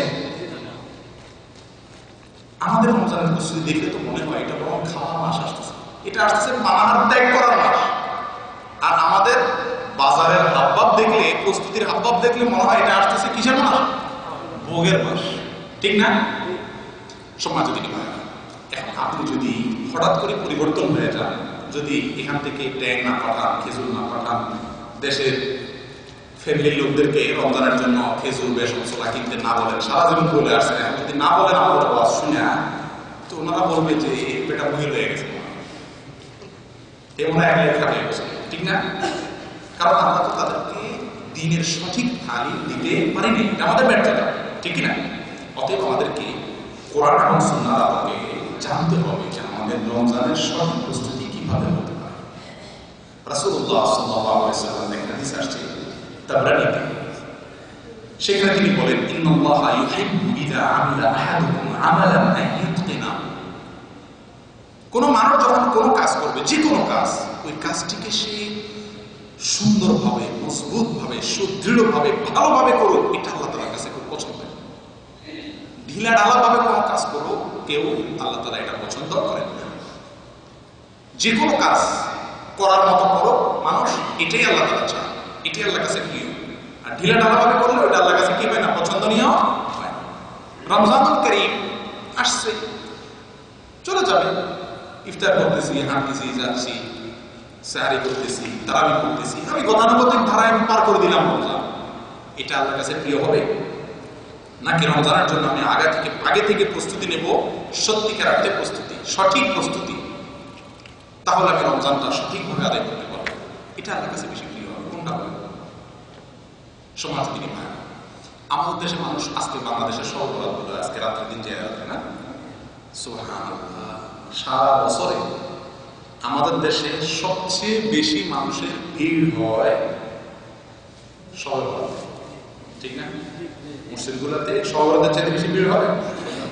3টা দিনে আমাদের দেশে মানুষ ইসলাম পালন জাহির হয়, অর্থাৎ এটা যে মুসলিম দেশ, এটা যে মুসলিম জনপদ, এই দেশে যে ইসলাম বা মুসলমান আছে, টুপিওয়ালা লোক যে দেশে পাওয়া যায়, এটা বোঝা যায় 3 দিনে। বিশেষ করে ঢাকা শহর 3 দিনে বোঝা যায় বছরে। কোন কোন দিন বলতে পারেন? না, শবে বরাত, ঠিক আছে। আর 2 ঈদের দিন, ঠিক আছে। আর শবে বরাত, ঠিক আছে। তাবলীগের বিশ্ব ইজতেমা আখেরি দিন। ঢাকা শহরে যদি কেউ থাকেন দিনে, তাহলে বুঝবেন গাড়িতে, বাসে, রাস্তায়, ঘাটে, রিক্সা, যেখানে যাবেন টুপি আর টুপি, মাশাআল্লাহ না? সব জায়গায় মানুষ রাস্তা বসে গেছে মোনাজাতে, অফিস বন্ধ করে টেলিফোন বসে গেছে মোনাজাতে, সুবহানাল্লাহ। মানে এই 3 দিনে বোঝা যায় যে পাবলিক সব কিসে লেগে গেছে? ইসলামে লেগে গেছে। কিন্তু মজার বিষয় হলো এই 3টা দিনেও আমরা যে ইসলামের নামে টুপিটা লাগাই, একটু আল্লাহমুখী হই, এটাও ইসলামের নামে না, এটা টোটালি ধান্দাবাজি। কেমনি ধান্দাবাজি বলবো? সবে বরাতে কেন মসজিদে আসে? ইবাদত বন্দেগী করতে আসে, ঠিক আছে, কিন্তু মূল টার্গেট কি? এই রাত্রে আল্লাহকে ফুসলাইয়া ফাসলাইয়া ভাগ্যটা সারা বছরের নিজের পক্ষে লাগে, এটা না? এটা যদি না হয় অন্য কোনো রাত্রে এত ভিড় হয় না কেন? সবে বরাত, বরাত মানে কি? বাংলা, বাংলায় বরাত মানে কি? ভাগ্য। আরবি বরাত মানে অর্থ ভিন্ন, সেটা ভিন্ন কথা। তো মানুষ জানে এটা ভাগ্য নির্ধারণের রজনী, তাদের জানাটা ভুল, কিন্তু তারা আসে ভাগ্য ঠিক করতে। তারা মনে করে সারা বছর নামাজের খবর নাই, রোজার খবর নাই, মসজিদে আসার খবর নাই, মনে করে একদিনে আল্লাহরে মসজিদে এসে আসলে ভাগ্যটা কি করে ফেলাবো, নিজের পক্ষে করে নেবো। এটা সম্ভব? ভাই আল্লাহ তো আহকামুল হাকিমিন, সব জ্ঞানীদের জ্ঞানী, আল্লাহর কথা তো অনেক পড়ে। আপনি যদি আপনার এলাকার সাধারণ বেচারা মেম্বার সাহেবের কাছেও যান, যে বলেন মেম্বার সাহেব, এই যে এখন আমাদের এলাকা থেকে মাত্র 10 জন লোকের চাকরি হবে, আপনি যারা যারা কি দেন, চারিদিক সমানপত্র দেন, তার চাকরি হবে, আমারও দিয়ে দেন। 12 মাস সারা বছর আপনার চেহারা মেম্বার সাহেব দেখেন, ভোটের আগেও না পরেও না। এখন 10 জন লোকের মাত্র চাকরি হবে আপনার ওয়ার্ড থেকে, আপনি গেছেন মেম্বার চেয়ারম্যান সাহেবের কাছে, মেম্বার সাহেবের কাছে কিসের জন্য? চারিদিক সমানপত্রের জন্য। কি বলেন, আপনারা দিবে? তুমি তো ভালো শিয়ানা, আমরা এতটুকু মনে করছেন কিনা? ভোট দিছ না বসে, আর 12 মাস আমার লাগে এখন সার্টিফিকেটের সময় আমার কাছে আছে, কেউ দিবে? তো আল্লাহর কাছ থেকে কিভাবে আশা করেন যে এটা মেম্বারকে যদি ধোঁকা না দেওয়া যায়, আল্লাহর ধোঁকা দিয়ে দিবেন, এটা আশা করেন কিভাবে? এটা আমাদের মানে দুরাশা। সময় তিনি আল্লাহ তাআলা সূরা দুখানের 1 থেকে 4 নম্বর আয়াতে যে কথাগুলো বলছেন, এগুলোর বাংলা অর্থ আমরা কোরআনে দেখে নিলে আমরা বুঝতে পারবো ভাগ্য কোন দিক ঠিক। আল্লাহ তাআলা ইরশাদ করেছেন, ইন্না আনজালনাহু ফি লাইলাতিন মুবারাকাতিন ইন্না কুন্না মুনজিলিন ফিহা ইফরাকু কুল্লু আমরিন হাকীম। আল্লাহ তাআলা বলেন, আমি কোরআনকে একটি বরকতময় রাতে নাযিল করিয়েছি, আর সে রাতেই সব গুরুত্বপূর্ণ বিষয়সমূহ ধার্য হয়, নির্ধারিত হয়, লিপিবদ্ধ হয়, ঠিক করা হয়। এখন আসেন, কোরআন আল্লাহ তাআলা কোন রাতে নাযিল করেছেন? কোরআন কোন রাতে নাযিল করেছেন? দলিল কি? ইন্না আনজালনাহু ফি লাইলাতিল, আমি রমজানের লাইলাতুল কদরে কোরআন নাযিল করেছি। আল্লাহ বলেছেন লাইলাতুল কদরে কোরআন নাযিল করেছেন। আর এই সূরা দুখান আয়াত নম্বর 3 এবং 4 বলছে যে রাতে কোরআন নাযিল হয়েছে সে রাতে ভাগ্য আল্লাহ লিখে থাকে। তো আল্লাহ লেখেন একদিনে, আর আমাদের বাংলাদেশের মানুষ সব ছুটতেছে আরেকদিনে। যেদিন ভাগ্য লিখতেছে ওই দিন বেচারা নাকে তেল দিয়ে ঘুমাইতেছে, আমরা ঈদে বাজার করতেছে রাস্তা রাস্তা মার্কেটে, ঠিক না? সমাজ তিনি ভাইয়া 3টা দিন বছরের আমাদের দেশে নফিরে আম হয়, জেহাদের ক্ষেত্রে একটা টার্ম আছে, এটাকে বলা হয় নফিরে আম। নফিরে আম বুঝেন? নফিরে আম মানে হলো গণজোয়ার, সবাই বের হয়ে যাওয়া। যখন জেহাদের টাকা আসবে ফরজ যেতে, তখন কেউ বাসা থাকা জায়েজ নাই, মহিলা ছাড়া, বৃদ্ধ ছাড়া, শিশু ছাড়া, অসুস্থ ব্যক্তি ছাড়া। নফিরে আম হইতে হয়, সবাই গণহারে বাইরে হইতে হয়। আলহামদুলিল্লাহ আমাদের দেশে আমলের জন্য নফিরে আম হয় 3 দিনে, শবে বরাতে, 2 ঈদের দিনে, আর ইস্তেমার ময়দানের মুনাজাতের দিনে, বিশ্ব ইস্তেমার তবলিগের। এই 3 দিনে যে হয়, 3 দিনের বের হওয়াটাও হয় ঠান্ডার জন্য, ইবাদতের জন্য মূলত না। সব রাতে হয় ভাগ্য ঠিক করার জন্য। 2 ঈদে বাইরে হয় কারণ নিজের ফুর্তি হয়, নিজের চাহিদা মিটে, সেজন্য। ইবাদত বন্দেগীর চাইতে বড় জিনিস কি? ঈদের দিন কি হয়? ফুর্তি হয়। আর ইস্তেমার ময়দানে আখেরি মুনাজাতের দিন দৌড়ায় কেন? ভাই ক্ষমা, আপনার মতো ফেরেশতা মনে করেন সবাই রেখে। ঈদের তবলিগের বিশেষ মুনাজাতের দিন যে গণজোয়ার হয়, সবাই বাইরে হয়ে আসে। কেন আসে? প্রধানমন্ত্রী আসে, আল্লাহ আরেকবার যেন চান্স পায়, একবার না, সারা জীবন থাকতে পারে। বিরোধী নেত্রী আসে, আল্লাহ এর ঘটায় আমি দিতে। এভাবে সব মানুষ যায়, দুনিয়ার বিভিন্ন চাহিদা সেখানে গেলে মঞ্জুর হবে এই আশায়, অথচ এই আশাটা ভুল। ঠিক ঠিক না? এরকম কোন কথা আছে? ওখানে গেলে দোয়া ভুল হবে? এরকম দলবদ্ধ দোয়াটাই দেবে না সমাজ থেকে। আমাদের দিনের জন্য যে সমস্ত কর্মকাণ্ডগুলো দুঃখজনক, সেগুলো অধিকাংশই হলো এই ধরনের। অথচ রাসূলুল্লাহ সাল্লাল্লাহু আলাইহি ওয়াসাল্লাম লাইলাতুল কদর সম্পর্কে বলছেন, যে ব্যক্তি লাইলাতুল কদর থেকে মাহরুম ফাকাদ হুরিমাল খায়রা কুল্লাহ, সে সব ধরনের কল্যাণ থেকে বঞ্চিত হয়ে গেল। লা ইহরামু মিনহা ইল্লা মাহরুম। ইবনে মাজাহ সহিহ হাদিসে বর্ণিত আছে, রাসূলুল্লাহ সাল্লাল্লাহু আলাইহি ওয়াসাল্লাম বলেছেন, লাইলাতুল কদর থেকে যে ব্যক্তি কপাল পড়া বঞ্চিত, তার চাইতে বঞ্চিত আর কেউ নেই। একমাত্র কপাল পড়া ছাড়া কেউ বঞ্চিত হয় না। আমরা সবাই ভিড় করে সবাই বলাতে, যে সবাই বলাতে ভাগ্য ঠিক হওয়ার ধারণা ভুল। যে সবাই বলাতে রাত জেগে ইবাদত, দিন ভরে রোজা রাখার কথা বিদআত, কোন হাদিসে বর্ণিত নেই। শুধুমাত্র একটি সহিহ হাদিসে পাওয়া যায় কোন রকম, সেটা হলো এই রাতে আল্লাহ তাআলা হিংসুকাম মুশরিক ছাড়া বাকি সবাইকে মাফ করে দেন। বাস এতটুকু। কিন্তু আমাদের কোনো কর্মসূচি এই রাত উপলক্ষে বা দিন উপলক্ষে কোন হাদিসে সহিহ সূত্রে একটিও বর্ণিত হয় নাই। কিন্তু এই দিনে বা এই রাতকে নিয়ে আমাদের সমস্ত তোড়জোড় সমাজ দিন হয়েছে, দিন সম্পর্কে আমাদের না জানা। তো যেটা বলছিলাম, রমজানের লাইলাতুল কদরের যে ভাগ্য ঠিক হয়, এই কথা যদি আমাদের দেশের মানুষ জানতো, তাহলে ইনশাআল্লাহ লাইলাতুল কদরের ওয়াজ আর বেশি একটা করা লাগতো না। কারণ ভাগ্য ঠিক যেহেতু হয়, অত অটোমেটিক মানুষ কি যেত, মসজিদে চলে যেত। আল্লাহ তাআলা আমাদেরকে হেফাজত করেন। সমাজ বিনিময় রাসূলুল্লাহ সাল্লাল্লাহু আলাইহি ওয়াসাল্লাম আরেক হাদিসে ইরশাদ করেছেন, যেটি সুনানে বাইহাকী সহ অন্যান্য কিতাবে আছে, আল্লাহ সহিহ বলেছেন হাদিসটিকে। সেটি হলো এই, রাসূলুল্লাহ সাল্লাল্লাহু আলাইহি ওয়াসাল্লাম বলেন, রমজান মাস হলো সবচেয়ে শ্রেষ্ঠ মাস ঈমানদারের জন্য, আর মুনাফিকের জন্য সবচেয়ে খারাপ সময়। ঈমানদারের জন্য সবচেয়ে শ্রেষ্ঠ মাস কেন, সেটাও তিনি বলেছেন, কারণ তারা এই মাসের জন্য প্রস্তুতি গ্রহণ করে। তারা এই মাসের জন্য কি গ্রহণ করে? প্রস্তুতি গ্রহণ করে। সমাজে রমজান কারীমের জন্য প্রস্তুতি গ্রহণ করা অনেকগুলো উপায় আছে। 10টা উপায় আমি বলতেছি, আপনারা দেখেন এর ভিতরে কোনটা কোনটা আপনার ভিতরে আছে, সেটাকে আর কিভাবে বিল্ড আপ করা যায়, কিভাবে আর উন্নত করা যায়, আর যেটা নাই সেটা কিভাবে নিজের ভিতরে আনা যায়। রমজান কারীমের প্রস্তুতির অংশ হিসেবে প্রথম যে কাজটি আমরা করতে পারি সেটা হলো, আল্লাহ তাআলা এই মাসে বান্দাকে বিশেষ ক্ষমা করবেন। এই কথা জানার দ্বারা কি এটা সাধারণ ক্ষমা আসে, সেটা কি? প্রতিদিন কত মানুষকে মাফ করবে? কিছু জয়ীফ এবং দুর্বল সূত্র বর্ণিত হাদিস আছে, ব্যাপারে সংখ্যা আছে, মুখরোচক কিছু সংখ্যা 70,000 ইত্যাদি ইত্যাদি, কিন্তু সহিহ হাদিসে এটার কোনো সংখ্যা না, বরং হাদিসে রাসূলুল্লাহ সাল্লাল্লাহু আলাইহি ওয়াসাল্লাম বলেছেন, ওয়ালিল্লাহি ওয়াতাকাউ মিনান্না ওয়া যালিকা ফি কুল্লি লাইলা। রমজান মাসে প্রত্যেক রাতে আল্লাহ তাআলা বহু মানুষকে জাহান্নাম থেকে মুক্ত করে জান্নাতি বলে ঘোষণা দেন। অর্থাৎ জাহান্নামীদের লিস্টে বা খাতায় আপনার নাম চলে গেছে। রমজানের রাতে এরকম বহু মানুষকে জাহান্নামীদের লিস্ট থেকে মুক্ত করে জান্নাতের লিস্টে তাদের নাম যুক্ত করেন। কি বলেন? বিষয়টা কি খুব সহজ না? জাহান্নামীদের কাতারে আমার নাম লেখা আছে, আল্লাহ মাফ করো, সেখান থেকে আমার নাম কাটিয়ে জান্নাতীদের তালিকায় নাম যুক্ত করা, ব্যাপারটা খুব সহজ মনে করতেছি আমরা। বলতে যত সহজ বলে ফেললাম, আপনারা যত সহজে শুনে ফেললেন, আসলে ব্যাপারটা তো সহজ। প্রিয় দিদি ভাইরা, আল্লাহ তাআলা বলেন, ওমান যুহজিহা আনিন নার ওয়া উদখিলাল জান্নাতা ফাকাদ ফাজ।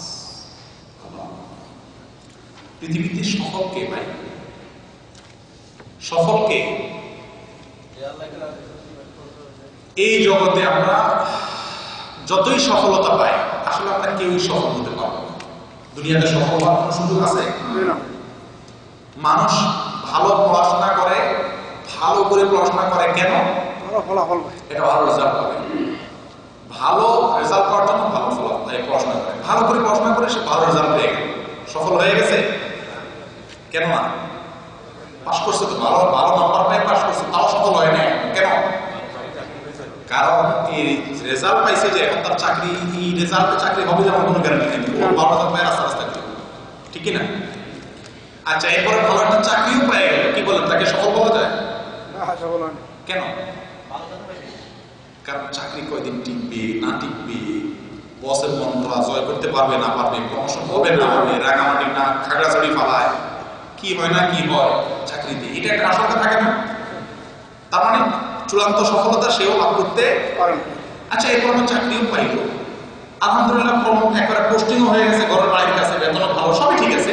এরপর লোকটা সফল নাও হতে পারে, কারণ এই চাকরি বাকরি এসব টাকা পয়সা কেন, একটা ভালো জায়গায় বিয়ে করে, ঠিক না? ভালো পোস্ট পাইলো, সব ঠিক আছে, এখন তাদের তাকে কি, তো তাদের বিয়েটা যে মন মতো ভালো জায়গায় উত্তম চরিত্রের একজন ভালো মনের মতো স্ত্রী পাবে, তার গ্যারান্টি কে দিবে? আছে কোনো গ্যারান্টি? তাহলে সে কি সফল হয়ে গেছে অলরেডি বলা যায়? তার এখন সফলতার পথ বাকি রয়েছে না। আচ্ছা, এরপরে ভালো বউ পাই গেল, ছেলে মেয়েগুলো যে ভালো এবং সৎ হবে, অমানুষ হবে না, তার কোনো গ্যারান্টি আছে? তাহলে চূড়ান্ত সফলতার কোনো সুযোগ আছে? আচ্ছা, ছেলে মেয়েও ভালো হয়ে গেল, পাইল, এরপরেও তার জীবনে দুঃখের সম্ভাবনা নাই, এরকম নাকি? এক কথায় একজন মানুষের জীবন থেকে মৃত্যু পর্যন্ত তার জীবনের কোন কাজে যতই সে অর্জন করুক, লাখপতি হোক, কোটিপতি হোক, ভালো স্ত্রী পাক, ভালো সন্তান পাক, ভালো চাকরি পাক, ভালো কফিল পাক, ভালো বাড়ি মালাক, ভালো জমি কিনে ফেলাক, যত কিছু করুক না কেন, কোন মানুষ চূড়ান্ত সফলতার অধিকারী হতে পারে না। এমনকি তার পুরো জীবন সুখে গেছে, কোনো কষ্ট নাই, সুখেই সুখ, মৃত্যু পর্যন্ত সুখ পেয়ে গেছে, তারপরে সে সফল হয়ে গেছে। এই সুখের পরে যদি তার অন্ত সরকারের জাহান্নামের ফয়সালা হয়ে যায়, জাহান্নামীদের খাতা যদি তার নাম লেখা থাকে, আল্লাহ প্রিয় দিদি ভাইরা, সে যদি সফল হয়েছে। এই জন্য আল্লাহ তাআলা বলেন, ওয়ামান যুহজিহা আনিন নার ওয়া উদখিলাল জান্নাতা ফাকাদ ফাজ। যে ব্যক্তিকে জাহান্নাম থেকে মুক্তির ঘোষণা দেওয়া হলো, জাহান্নাম থেকে যাকে দূরে সরানো হলো, জাহান্নাম থেকে যাকে মুক্ত করা হলো, আর জান্নাতে যাকে প্রবেশ করা হলো, এই ব্যক্তি বলতে পারে এখন এই ব্যক্তি কি চূড়ান্ত ভাবে জান্নাত লাভ করা, জাহান্নাম থেকে নাম কাটানো। আমরা অনেকে সৌদি আরবে যারা প্রবাসী আছি, আমাদের নাম যদি যাওয়া যাতে রেড বুকে নাম পড়ে, তো এই নাম কাটানোর জন্য সারা জীবনের ইনকাম দিয়ে হলেও চেষ্টা করি না? জাহান্নাম থেকে অনন্ত সরকারের জাহান্নামের পরোয়ানা থেকে মুক্তি পাওয়ার জন্য একটা সুযোগ আমাদের সামনে আসতেছে, সেটা হলো কি রমজান। প্রিয় দিন, কথাগুলো আমরা গুরুত্বের সাথে নেই। এই সুযোগ আমাদের জীবনে বারবার আসছে, এটা দেখে আমরা হেলায় হারিয়ে ফেলি। গত রমজানে বহু মানুষ দুনিয়াতে ছিলেন, কিন্তু এই রমজানে নাই। আপনাদের জামাতে নাই, বহু লোক আছে না, গত রমজানে ছিলেন কিন্তু এই রমজানে আর তিনি দুনিয়াতে। সিকু ইসলাম সেন্টারের এক ভাই সেটা ফেসবুকে দেখলাম, একজন যুবক ভাই, চেহারা দেখে বুঝলাম যে বিভিন্ন প্রোগ্রামে আমি তাকে দেখছি। ছবি দিল সে কালকে যে গাড়ি দিয়ে যাচ্ছে কোথাও, অফিসটা হতে হয় অ্যাক্সিডেন্টে জায়গায় মারা গেছে, গাড়ি শেষ, একদম মানে সাধু হয়ে গেছে, মারা গেছে। উমরা থেকে আসতেছিলেন, উমরা থেকে আসতে গেল, ও এই যে উমরা, সুবহানাল্লাহ, উমরার ছবি দিয়ে দিয়েছে ফেসবুকে, উমরা করে আসতেছে। হ্যাঁ, আজকে ভাই, তাহলে সামনে যে রমজানটা আসছে কি বলেন, এরপরে আরো রমজান পাবো, ক্ষমা লাভের, জাহান্নাম থেকে আমার নাম কাটানোর সুযোগ আরো পাবো, গ্যারান্টি আছে? তাহলে এটা কি কোনো শেষ সন্ধ্যা প্রস্তুতি নেওয়া দরকার না? এক নম্বর প্রস্তুতি হলো, এই রমজানে আল্লাহ যে আমাকে ক্ষমা করবেন, বিশেষ ক্ষমা। প্রতি রাত্রে আল্লাহ তাআলা বহু মানুষকে সাধারণ ক্ষমা ঘোষণা করবেন, প্রতি রাত্রে আল্লাহ সাধারণ ক্ষমা ঘোষণা করবেন। ওই টাইমে আপনি ফিল্ম দেখবেন, এটা কি সম্ভব? কি বলেন ও ভাই, আপনি বসে বসে হিন্দি ফিল্ম দেখতেছেন আর আল্লাহ আপনারা ক্ষমা করবেন, এটা হতে পারে? মনে হয় আল্লাহ চাইলে অনেক কিছুই হতে পারে, কিন্তু সাধারণ দৃষ্টিতে এটা মনে হয় যে এটা সম্ভাবনা টিকি ঠিক না। আমরা প্রবাসীদের সম্পর্কে আমি যেটা জানি, আমার তিক্ত অভিজ্ঞতা বেচারা কদিন দেখছি আমি, যে রমজান মাসের পরও আমরা একটু ফিল্ম বেশি দেখি। বাংলাদেশি প্রবাসীদের কথা আমি জানি, রমজান মাসে টেলিভিশনে নাটক, সিনেমা, ফিল্ম এগুলো একটু অনেক বেশি দেখা, কারণ এই মাসে একটু কাজের চাপ কম থাকে। রাসূলুল্লাহ সাল্লাল্লাহু আলাইহি সাল্লামের হাদিসে স্পষ্ট নির্দেশ আছে, যারা কাজের লোক তাদের যেন এই মাসে বোঝা হালকা করে দেওয়া হয়। এই জন্য এই দেশের সরকার ওই হাদিসের উপর আমল করতে গিয়ে ডিউটি 8 ঘন্টা ডিউটি কয় ঘন্টা করে দিয়েছে? 6 ঘন্টা। আমরা দেখছি 2 ঘন্টা সরকার যখন কমাই দিয়েছে, আমরা কি করবো? আর টিভি দেখি, কথা ঠিক ঠিক না? রাতের বেলা সৌদিরা সারা জায়গায় জায়গায় ভোগ করে ঘুরে, আমাদের তো ভোগ করে ঘুরার সুযোগ নেই, এত তেল পাবো। তো আমরা রোম বসে বসে কি করি? টিভি দেখি। বিশ্বাস হয় না আপনাদের? এটা না আপনাদের বাস্তব চিত্র? হাসতেছেন? প্রত্যেকে নিজেকে ধিক্কার দেয় যারা এই কর্মের সঙ্গে জড়িত। আল্লাহর রাস্তায় এই রমজান যেন আমার জীবনের ব্যতিক্রম একটি রমজান। এই রমজানের পরে যেন আমার তৃপ্তির ঢেকুর আমি গিলতে পারি। এই রমজানের পরে যেন আমার আক্ষেপের চাইতে আল্লাহর প্রতি আশা বেশি হয়। এই রমজানের পরে যেন নিজের প্রতি একটা আত্মবিশ্বাস পাওয়া যায়, আলহামদুলিল্লাহ আশা করতে পারি আল্লাহ এরকম ভাবে আমাদেরকে করা যায় না। এক নম্বর প্রস্তুতি রমজানের আগে থেকেই আল্লাহর বিশেষ ক্ষমা, সাধারণ ক্ষমা প্রতি রাতে যে আল্লাহ করে থাকেন, এটা যাতে আমি অর্জন করতে পারি, সেজন্য কি করা? মানসিক ভাবে আগে থেকে কি নেওয়া, প্রস্তুতি করবেন তো ইনশাআল্লাহ। ম্যাডামকে ফোন করে শুধু ঈদের জামা কাপড় রাজি করবেন না, এগুলো বলবেন মুশকিল হলে এগুলো বললে বলবেন মাশাআল্লাহ কবে ফেরেশতা হয়ে গেল। সারা জীবন ফোন করে গালিগালাজ ছাড়া কিছু করো না, এখন মাশাআল্লাহ ভালো আওয়াজ হচ্ছে, এটা আমাদের প্রথমে বলবে একটু, কিন্তু তারপর আপনাকে বলতে হবে, কারণ আপনি তো তাদেরকে দিন দেন নাই, সবই দিচ্ছেন। আমরা আমাদের পরিবারকে এখান থেকে টাকা পয়সা কষ্ট করে পাঠাই, তাদেরকে খাওয়াইয়া পড়াইয়া অন্যান্য জীবজন্তুর মতো বড় করে তুলি, কিন্তু তাদেরকে দিনই তরবিয়ত দিয়ে যে বড় করে তুলতে হবে, এই দায়িত্ব যে আমার, এই বোধটুকু আমাদের মধ্যে খুব একটা আসল। রমজান আসছে, এক নম্বর মনে মানসিকভাবে মন থেকে দৃঢ় প্রতিজ্ঞা করি যে এবছর রমজানে আমাকে ক্ষমা পেতেই হবে, এবছর রমজানে আমার নাম জাহান্নামীদের থেকে কাটিয়ে জান্নাতীদের তালিকায় নাম ঢুকাইতেই হবে। দৃঢ় প্রতিজ্ঞা করবো তো ইনশাআল্লাহ, না এখনই করবে? আল্লাহ তাআলা আমাদের সকলকে তৌফিক দান করুন।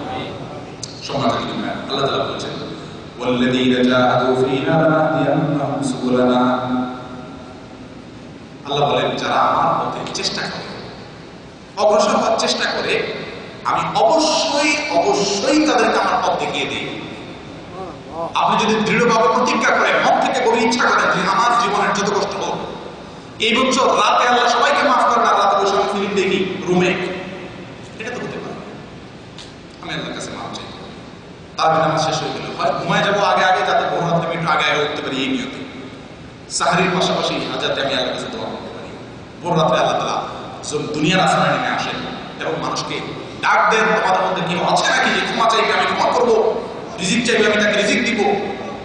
আল্লাহ সুবহানাহু ওয়া তাআলার কাছ থেকে এই জিনিসটা পাওয়ার জন্য আমরা রমজানে তারাবির পর পর 8টা বাজে না করে তাড়াতাড়ি শুয়ে গেলাম ভোর রাতের আগে উঠার জন্য, অথবা পারলে কোরআন জেগে ইবাদত করলাম, কোরআন তেলাওয়াত করলাম, ক্ষমা চাইলাম, নেক আমলে কাটাইলাম, গুনাহ থেকে যোজন যোজন দূরে থাকলাম।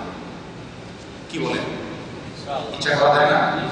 যারা রোমের লোক আছেন 3-4 জন মিলা রোমের লোকদেরকে নিয়ে পরামর্শ করা যায় না? যদি তাদেরকে একমতে না আনতে পারেন, তাহলে আপনি যেভাবে হোক আপনার নিজেকে আপনি বাঁচাবেন, চেষ্টা করা যাবে। এক নম্বর প্রস্তুতি হলো মানসিকভাবে প্রতিজ্ঞা করা যে আমাকে রমজানের সাধারণ ক্ষমার আওতায় আসতেই হবে, উপায় নাই। ভাই, দৃঢ়ভাবে প্রতিজ্ঞা করলে কি হবে? আপনি মন থেকে প্রতিজ্ঞা করেন, আল্লাহ ওয়াদা করছেন আমার রাস্তা কেউ মুজাহাদা করলে, চেষ্টা করলে, কোশিশ করলে আল্লাহ তাকে কি করবেন বলছেন যে রাস্তা দেখেন, সহজ করবেন। দ্বিতীয় প্রস্তুতি, কোরআন এবং সুন্নাহয় রমজানের এবং রোজার যে সমস্ত ফজিলত, মর্যাদা, গুরুত্বের কথা বর্ণিত হয়েছে, সেগুলোর কথা বেশি বেশি কি করতে হবে? আলোচনা করতে হবে। সেগুলোর কথা বেশি বেশি নিজেদের ভিতরে পর্যালোচনা করতে হবে, সেগুলো স্মরণ করতে হবে, জানতে হবে। এগুলো জানলে কি হবে? আমার ভিতরে আগ্রহ হবে সেগুলোর প্রতি গুরুত্ব আরোপ করা। এগুলা রমজান মাসে না, আগে থেকে এখন জানতে হবে যে রমজান মাসে কি কি ফজিলত আছে। আপনাদের মধ্যে দেখি বলতে পারেন কে কে আছে, দু একটা বলেন দেখি আপনারা। রমজান মাসের কি কি ফজিলত আছে? ফজিলত বলতে তো মর্যাদা, কোরআন এবং হাদিসে রমজানের কি কি মর্যাদা বলা আছে বলা দিন।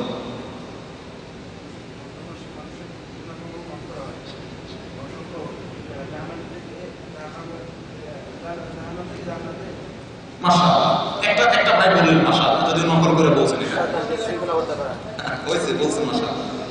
রমজান মাসে আল্লাহ তাআলা প্রতিদিন বহু মানুষকে মাফ করেন, এটা একটা রমজানের ফজিলত, আলহামদুলিল্লাহ। আসছে এরপর বলেন মাশাআল্লাহ, মাশাআল্লাহ। রমজান মাসের আরেকটা ফজিলত হলো রাসূলুল্লাহ সাল্লাল্লাহু আলাইহি ওয়াসাল্লাম বলেছেন উমরাতুন ফি রমাদান তা'দিলু হাজ্জাতান মা'i। রমজান মাসে একটি উমরা করা আমার সঙ্গে রাসূলের সঙ্গে হজ করার সমান সওয়াব। সুবহানাল্লাহ। তাহলে রমজানের কি কি ফজিলত আছে এগুলো আমরা রমজানের আগে থেকে এগুলো ভালো করে মনস্থ করব। দুইটা আসছে, আরো বলেন। রমজানের ফজিলত আল্লাহ তাআলা নিজে দেন।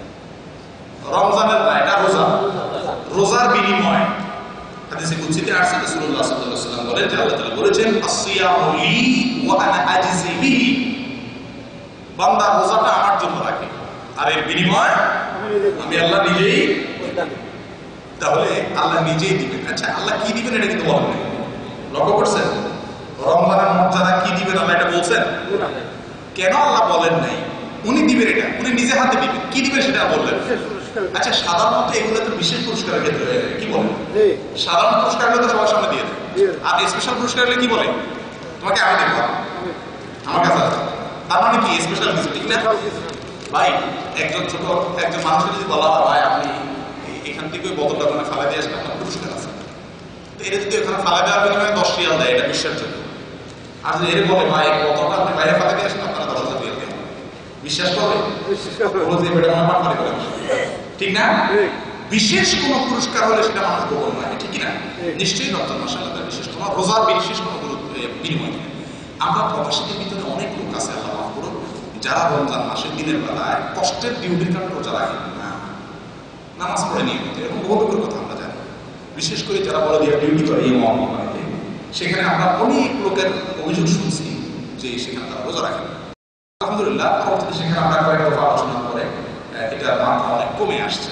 তো রমজান মাসে এই রোজার ফজিলত একটা যেটা ভাই বললেন, আল্লাহ তাআলা নিজে পুরস্কার দেন। আরেকটা হলো হাদিসে রাসূলুল্লাহ সাল্লাল্লাহু আলাইহি ওয়াসাল্লাম ইরশাদ করেছেন, মান সামা রমাদান ঈমানান ওয়া ইহতিসাবা গুফিরা লাহু মা তাকাদ্দামা মিন যামবি। যে ব্যক্তি রমজানে আল্লাহর জন্য শুধুমাত্র রোজা রাখবে, এই ব্যক্তির পূর্বের সব গুনাহ আল্লাহ মাফ করে দেন। সুবহানাল্লাহ। বলেন রমজান আর কি ফজিলত আছে? রমজান মাসে একটা যে ভাই বলেন রোজাদারকে বেশি ইফতারি করে ফেলতে। মাশাআল্লাহ। রমজান মাসে একটা ফজিলত হলো মান ফাত্তারা সাইমান, রমজান মাসে যে ব্যক্তি কোনো রোজাদারকে কি করাবে? ইফতার করাবে। ওই ব্যক্তিকে, ওই যার ইফতার করানো হলো তার রোজার সমপরিমাণ সওয়াব যে ইফতারি করাইলো তাকে দেওয়া। আর যে ইফতারি করলো তার রোজাও ঠিক থাকবে, তার সওয়াব ঠিক থাকবে। সুবহানাল্লাহ। তাহলে এই ফজিলতগুলোর কথা যখন আমরা চিন্তা করবো, তখন আমার করণীয় হলো কি হবে? আস্তে আস্তে বের হবে, ওর জন্য মানসিকভাবে কি করবো? প্রস্তুতিও নিতে পারবো। জি, আর দিকে বলছি রমজান মাসে বেশি বেশি কোরআন তেলাওয়াত না, কোরআন হাদিসের আলোকে বলবেন, ঠিক আছে, আপনার কথা ঠিক আছে। আল্লাহ বলেছেন কোরআনে কারীমে, শাহরুর রমাদান আল্লাযী উনজিলা ফীহিল কুরআন হুদাল লিন-নাস ওয়া বায়িনাতিন মিনাল হুদা ওয়াল ফুরকান। রমজান মাসে এমন মাস যে মাসে কোরআন নাযিল হয়েছে, তো কোরআন নাযিল হওয়ার মাসে কোরআন তেলাওয়াত করতে হবে। হাদিসে রাসূলুল্লাহ সাল্লাল্লাহু আলাইহি ওয়াসাল্লাম বলেছেন, জিবরাইল রাসূলুল্লাহ সাল্লাল্লাহু আলাইহি ওয়াসাল্লামকে রমজান মাসে কোরআনের মুদারাসা দারাজ দিত। তাহলে কোরআনের মাসে কোরআন তেলাওয়াতের মাস, কোরআনের দর্শ জান্নাত। আচ্ছা ঠিক আছে, আজানের সময় আছে নাকি? আজানের এটা দিয়ে দেন এখন। জাহাঙ্গীর ভাই কোনটা ভালো আছে? আমাদের আজান দিয়ে দেন।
সেগুলো নিয়ে সেখানে কি কি ফজিলত আছে মাথার কাছে রেখে প্রতিদিন যদি একবার করে দেখেন, দুইবার করে বা মাঝে মাঝে দেখেন আপনি রমজানের আগে থেকে, তাহলে কিন্তু রমজানের জন্য কি হবে মানসিকভাবে আপনি প্রস্তুত হতে পারবেন ওই ফজিলতটা আহরণ করার জন্য। আর একটা বুদ্ধি আছে, যদি কোনো ভাই পারেন লিখে অথবা কাটিং করে আপনার শোয়ার জায়গায় তার সাথে দেয়ালে দেয়ালে লাগায় রাখেন কি কি ফজিলত বলছেন, মানে এই ফজিলত রোজার এই ফজিলত এগুলো যদি দৈনিক কয়েকবার আপনার নজরে পড়ে তাহলে অটোমেটিকলি আপনার মনের ভিতরে কি হবে রমজানের আমলের জন্য আগ্রহ। তৃতীয়ত, আমার ইতি করবে সারা জীবনে যে রমজানগুলো গেছে সেই রমজানগুলোতে আমার মন মতো আমল হয়নি, অথবা কোরআন হাদিসে যেভাবে হওয়া দরকার ছিল সেভাবে আমল হয়নি, আমি রমজানকে সেভাবে কাটাতে পারিনি। কেন পারিনি? এই বাধাগুলা কি কি ছিল এগুলোকে ফাইন্ড আউট করা, এগুলোকে বের করা, পয়েন্টগুলো বাইর করা যে কি কি সমস্যা। যেমন কথার কথা, আমাদের একটা বড় সমস্যা হলো টেলিভিশন। ওই সংবাদ দেখার নাম করে বসলে নাটক দেখা হয়ে যায়, টাইম টেবিল নষ্ট হয়ে যায়। কথার কথা নষ্ট হয়ে আরেকটা বড় কারণ একটা খারাপ সঙ্গী, যার সঙ্গে চলাফেরার কারণে তার সংস্রবে থাকার কারণে আমি চাইলেও কি করতে পারি না, ভালো কাজ করতে পারি। সে ঘুরে একারে বিএনপি আওয়ামী লীগ রাজনৈতিক আলোচনায় নিয়ে আসে। ওই দেখা যায় রাজনৈতিক তর্ক করতে করতে আমার টাইম চলে যায়, আমি না একটু তেলাওয়াত করতে পারি না, একটু দোয়া করতে পারি না, একটু কোরআন শিখতে পারি। আমার আমলের ক্ষেত্রে বাধাগুলোর ভিতরে দেখা যাচ্ছে যে আমার ডিউটি, যদি এমন হয় যে আমার ডিউটির কারণে আমার আমল হয় না, তাহলে আমার ডিউটি যদি আমার অধীনে থাকে, যেমন ওভার টাইম কম করা, এক্সট্রা ডিউটি কম করা, যেভাবে হোক আমার আমলটা বাড়ানো বা সুন্দর করার জন্য যা যা করা দরকার, বাধাগুলা কি কি, কোন কোন কারণে আমার হয় না সেগুলো কমায় না। যদি এমন হয় যে প্রতিদিন দেশে আমি প্রচুর কথা বলি মোবাইলে, এটাও একটা কারণ যে আমার আমলের টাইমটা বেশিরভাগ ওখানে চলে যায়। তাহলে আগে থেকে এগুলো নির্দিষ্ট করা যায় কোন কোন কারণ আমার আমল সাধারণত হয় না, আপনি লেখেন, লিস্ট করেন রীতিমতো, তাহলে হবে কি আগে থেকে এগুলা ফাইন্ড আউট করে বের করলে ওই সমস্যাগুলোকে আগে থেকে সমাধান করা সম্ভব। ঠিক ঠিক না? রমজানের প্রস্তুতির অংশ হিসেবে আমরা আরেকটি কাজ করতে পারি, সেটা হলো গত রমজানে আমাদের কারোর যদি কোনো রোজা ভাঙা গিয়ে থাকে, সেটা অসুস্থতার কারণে হোক বা অন্য কোনো কারণে হোক, এই রমজানের আগে আগে সেই রমজানের রোজাগুলো কাজা করতে হবে। এটা এই মাসলাটা জেনে রাখতে হবে। গত রমজানে কোনো রোজা যদি ভাঙতে গিয়ে থাকে, সেটা মা বোনদের হোক অথবা আমাদের হোক, যে কোনো কারণে হোক, মা বোনদের মাসিকের কারণে গেছে অথবা আমাদের অসুস্থতার কারণে গেছে, বা যে কারণেই হোক রোজা ভাঙা গেছে, তাহলে এই রমজানের আগে আগে এই রমজানের প্রস্তুতির অংশ হিসেবে আগের রমজানগুলো কি করতে হবে? এখনই রোজা রেখা ক্লিয়ার করতে হবে। 4 নম্বর 5 নম্বর আরেকটি প্রস্তুতির অংশ হিসেবে আমাদের অন্তরে কারোর প্রতি হিংসা থাকলে বা দুনিয়াতে চলতে গেলে আমাদের একজন আরেকজনের প্রতি হিংসা হয় না, যে কারোর হিংসা আমার ভালো লাগে না, একজন আরেকজনের প্রতি শত্রুতা বিদ্বেষ হিংসা থাকে, এগুলা থেকে মনকে পরিষ্কার করতে হবে। শিরকের সঙ্গে কোনোভাবে আমি যুক্ত থাকলে সেটা থেকে মনকে পরিষ্কার করতে হবে। কারণ যে ব্যক্তির অন্তরে হিংসা থাকে কারোর প্রতি, অথবা যে ব্যক্তি শিরকে লিপ্ত, এই ব্যক্তির দোয়া আল্লাহ করতে হবে। আল্লাহ তাআলা কোরআনে কারীমে স্পষ্টভাবে বলেছেন, ফাদউহু মুখলিসিনা লাহুদ্দিন, তোমাদের ঈমানকে খাঁটি করে আল্লাহর কাছে দোয়া করো। ঈমানে ভেজাল থাকলে আল্লাহর কাছে দোয়া কবুল হবে না। আমি সারা রমজানে ইবাদত করব, দোয়া করব, কোনো লাভ হবে না। তাহলে রমজান প্রস্তুতির অংশ হিসেবে নিজের মনটাকে কি করতে হবে? খাঁটি এবং ফ্রেশ করতে হবে। কারণ হিংসা থাকলে উদার মনে তাকে ক্ষমা করে তার কল্যাণকামী হতে হবে। শিরকের সাথে কোনোভাবে জড়িত থাকলে এটা দূর করতে হবে। তাবিজ টাবিজ দরকার থাকলে এগুলোকে ছেড়ে খুলে ফেলে দিতে হবে, যে কোনো শিরকের সাথে। 6 নম্বর রমজানের প্রস্তুতির অংশ হিসাবে রমজান এবং রোজা সংক্রান্ত মাসাইল সমূহ জানতে হবে। রমজানে কি কি কাজ করলে রোজা ভেঙে যায়, কি কি কাজ করলে রোজা মাকরুহ হয়ে যায়, কি কি কাজ করা উচিত নয় রমজান মাসে রোজার দিনের বেলায় বা রাতের বেলায়, এই জিনিসগুলো জানা। আমরা অনেকে রোজা রাখি, রেখে আবার নাটক সিনেমা দেখি, গান শুনি, অথবা আমরা গুনার কাজ করি। রাসূলুল্লাহ সাল্লাল্লাহু আলাইহি ওয়াসাল্লাম বলেছেন সহিহ হাদিস, মান লাম ইয়াদা কাওলা আস-সুরি ওয়াল আমাল বিহি ফালাইসা লিল্লাহি হাজাতান আন ইয়াদা তাআমাহু ওয়া শারাবাহু। যে ব্যক্তি রমজান মাসে রোজা রেখে গুনাহের কাজ ছাড়তে পারলো না, এই ব্যক্তি উপাস থেকে কষ্ট করা আল্লাহর কোনো দরকার নাই। তার মানে তার উপাস থাকা ছাড়া কিছু নেই। তাহলে আমাদের রোজাগুলো যাতে নষ্ট না হয় সেই জন্য আগে থেকে আপনার রমজান এবং রোজা কিসে নষ্ট হয়ে যায়, কিসে প্রাণ নষ্ট হয়ে যায়, এই মাসালাগুলো আগে থেকে জানতে হবে। ঠিক আছে তো? অনেক হাদিস আছে যে হাদিসগুলো রমজান মাস সংক্রান্ত হাদিস, কিন্তু জানা হবে অথবা দুর্বল। এই হাদিসগুলো আমাদেরকে জানতে হবে যে কোন কোনটি জয়ী, দুর্বল। যেমন একটা হাদিস আমাদের একটা বলছিলেন, রমজানের প্রথম দশক রহমত, দ্বিতীয় দশক মাগফিরাত, তৃতীয় দশক নাজাত। এই হাদিসটা আমাদের সমস্ত আমাদের মুখে শোনা যায় না, কিন্তু হাদিসটি সহিহ জয়ীফ।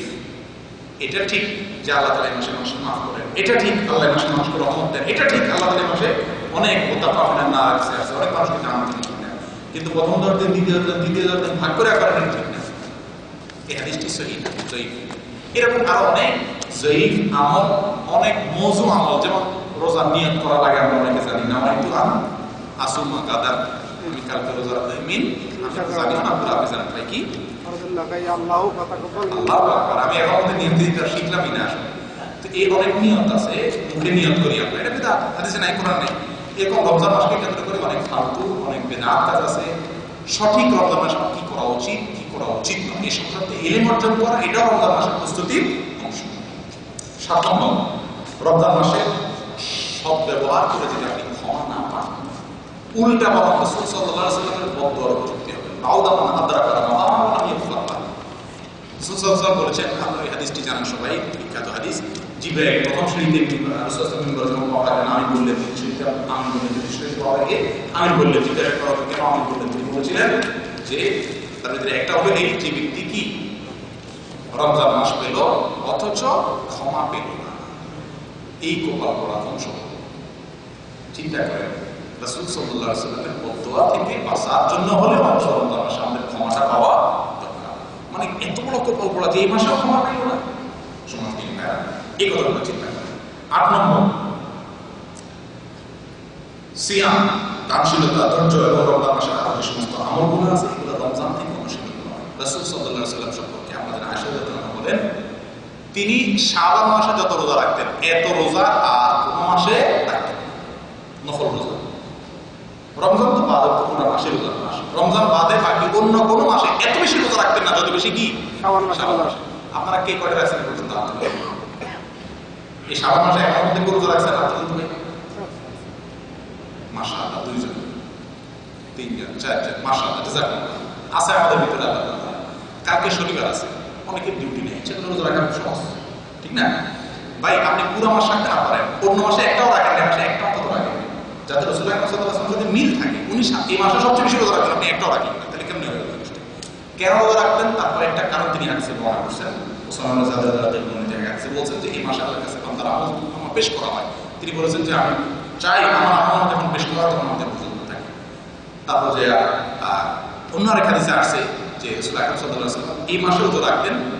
কেন সেটা? রমজান মাসে যে রোজা, ফরজ রোজা, ওটা প্রস্তুতির অংশ হিসেবে। আল্লামা ইবনে রাজব রাহিমাহুল্লাহ বলেন, ফরজ নামাজের আগে যে সুন্নাত নামাজ আছে না, এটা হলো ফরজ নামাজের প্রস্তুতি, ট্রেনিং, প্রশিক্ষণ। হজের আগে কি করতে হয়? সুন্নাত হলো হজের তামাত্তুম, হজের আগে কি করতে হয়? উমরা করতে হয়। এগুলো এক ধরনের প্রস্তুতি। প্রত্যেকটা আমলের আগে এরকম একটা প্রস্তুতিমূলক আমল থাকে। এই জন্য রমজান আগে প্রস্তুতিমূলক আমল হিসেবে, রোজার অনুশীলন হিসেবে রমজান থেকে শাবান মাস থেকে রোজা রাখা এবং অন্যান্য রমজান মাসের যে আমলগুলো সেগুলো চর্চা করতে থাকা এই মাস থেকেই। 9 নম্বর, সময়, রমজান মাসের সারাটা দিন আমি কিভাবে কাটাবো, এখন থেকে তার জন্য কার্যকরী একটি রুটিন তৈরি করা। প্রত্যেকের যার যার কাজের অবস্থা ভেদে একটা রুটিন তৈরি করা। আমি সকালে সাহারি খাওয়া থেকে নিয়ে পরের দিন পর্যন্ত, সাহারি খাওয়া পর্যন্ত আমার এটা কিভাবে যাবে, কয়টা থেকে কয়টা ডিউটি চলাকালীন আমি কিভাবে আমি জিকির করতে পারি, কিভাবে আমি গুনাহ থেকে বাঁচতে পারি, কোন কোন গুনাহ হয় সেগুলো লিস্ট করে সেগুলো কিভাবে বাঁচতে পারি, জোহর পরে আমি কি কাজটা করবো, আসর পরে কি কাজটা করবো, মসজিদে মসজিদে কোরআন হালকা করা, কোরআন দর্শের ব্যবস্থা করা, রীতিমতো বাংলা কোরআন পড়া, ইসলামিক বই পুস্তক পড়া, এলেম শেখা, এক কথায় পুরোটা দিন আপনার কিভাবে কাটবে তার জন্য কি করা, একটা রুটিন তৈরি করা। এটা রমজানের প্রস্তুতি অংশ। 10 নম্বর যে প্রস্তুতি আমরা নিতে পারি সেটা হলো শুধুমাত্র হেলাল কমিটি চাঁদ দেখবে এই আশায় বসে না থেকে আমাদের প্রত্যেকের উচিত শাবান 29 তারিখে কি দেখা, চাঁদ দেখা। রাসূলুল্লাহ সাল্লাল্লাহু আলাইহি ওয়াসাল্লাম বলেছেন সুমুল রুইয়াতিহি ওয়া আফতারুল রুইয়াতিহি, তোমরা চাঁদ দেখে রোজা রাখো আর চাঁদ দেখে ঈদ করো। অতএব রমজানের রোজার জন্য এবং ঈদের চাঁদ দেখার জন্য প্রত্যেকেরই যার যার অবস্থান থেকে কি করা দরকার, চেষ্টা করা। চাঁদ দেখা কমিটি একটা আছে, ওরা দেখবে। এই আশায় বসে থাকা বোকামি ছাড়া কিছু না, ঠিক নয়। চাঁদ দেখা একটা স্বতন্ত্র ইবাদত, চাঁদ দেখার দোয়া আছে, চাঁদ দেখার রাসূলুল্লাহ সুন্নাত, চাঁদ দেখার রাসূলুল্লাহ অর্ডার, সাহাবায়ে কেরাম চাঁদ দেখতেন। অতএব হেলাল কমিটি দেখবে, তাদের দায়িত্ব, তাদের ঘোষণা যেটা আসবে ওইটা আমরা মানবো, ভিন্ন কথা। আমরা প্রত্যেকে যার যার মতো কি দেখা দরকার, চাঁদ দেখা দরকার। এই আমলটা বিদায় হয়ে গেছে। সর্বশেষ যে আমলটির কথা দুই ভাই বলছিলেন, একবার সর্বপ্রথম 11 নম্বর, সেটা হলো আমরা রমজানের প্রস্তুতির অংশ হিসেবে আল্লাহর কাছে এখন কি করবো, দোয়া করবো যে আল্লাহ আল্লাহুম্মা ওয়াফফিরনা লিমা তুহিব্বু ওয়া তারদা ওয়াজআল আখিরাতানা খায়রান মিন একটি রমজানের একটি রাতে একবার আল্লাহ ওই যে সাধারণ ক্ষমার আওতা যদি আমি একবার করে দিতে পারি সফল। আর কিছু লাগবে না জীবনে, আর কিছু দরকার আছে? হাজার হাজার অগণিত মানুষকে আল্লাহ করতে দিতে পারবো, একজনের ভিতরে আমি স্বামী হয়ে যেতে পারি, সৌভাগ্যবান না? কিন্তু এটার জন্য আমার মনকে বিকৃত করতে হবে। আল্লাহ সন্তটাকে বিনয় অন্ত করতে হবে। একটু সময় আসলে আল্লাহ আসতে রমজান এসে গেছে, আমরা সবাই প্রস্তুতি নিই। আল্লাহ আমাদের সকলকে এখন থেকে রমজানের উপযুক্ত প্রস্তুতি গ্রহণ করা। রমজান মাসের শেষের 10 দিন বিশেষ করে কেনাকাটা করতে গিয়ে, বাজার মার্কেটে গিয়ে, ম্যাডাম মহিলারা মার্কেটে গিয়ে, নানা বাড়ি খালা বাড়ি গিয়ে আমল নষ্ট করে, যা প্রথম 10 মিনিট দিন আমল করে ওগুলো বরং শেষের দিকে নষ্ট করে। ভাই ডাইরেক্ট মজা যেরকম তলে, রমজানের মজা হলো শেষের 10 দিন রাসূল আকরাম সাল্লাল্লাহু আলাইহি ওয়াসাল্লাম মাঝে কামসা দিয়ে তিনি ইবাদত করতেন, প্রচন্ড মেহনত করতেন। আর আমরা বরং শেষের 10 দিন আরো কি করি, বেশি অবহেলা করি। প্রথম 10 মিনিট দিনে বরং যা আমল করি ওইটা কারণ নষ্ট করে দেই শেষের দিন। ঠিক না? এই না আমাদের দেশের সাধারণ কথা, অথচ এখান থেকে বের হয়ে আমাদের আসা দরকার। কি দরকার? এই জন্য আমাদের সকলেরই উচিত পরিকল্পনা করা যে আমার কোন কোন কাজে আমরা আমাদের মেঘাত এবং সঠিক কি কি আমরা আল্লাহর কাছে আমরা সবাই কামনা বাক্যে প্রতিটা দিন দোয়া করবো যে আল্লাহ এই রমজানটার জন্য আমার জীবনের মধ্যে সবচেয়ে শ্রেষ্ঠ রমজান, এই রমজানটার জন্য আমাকে আপনার ওই যে নাজাত প্রাপ্ত বান্দাদের মধ্যে শামিল করতে পারে, এই রমজানটার জন্য আমাকে ক্ষমা পাইয়ে দেয়, এই রমজানটার জন্য আমাকে জান্নাতি হওয়ার উপযুক্ত করে দেয়। আল্লাহ এই রমজানটার জন্য আমার জীবনের ব্যতিক্রম ধর্মী একটা রমজান হয়ে যায়। দোয়া করবো ইনশাআল্লাহ আল্লাহ আমাদের সকলকে সেভাবে তৌফিক দান করুন। আসলে কোনো যোগ্যতাই আমার মাঝে ছিল না, আমি বিনয় ছাড়াই আমাদের নির্দেশ করলাম কিছু কথা ভালো কিছু হয়ে থাকলে আপনাদের পক্ষ থেকে কোন কিছু করে আমরা অবশ্যই তার পক্ষ থেকে আল্লাহ আমার সঙ্গে প্রশ্ন নেব না, 1-2টা প্রশ্ন করতে পারো যদি কারো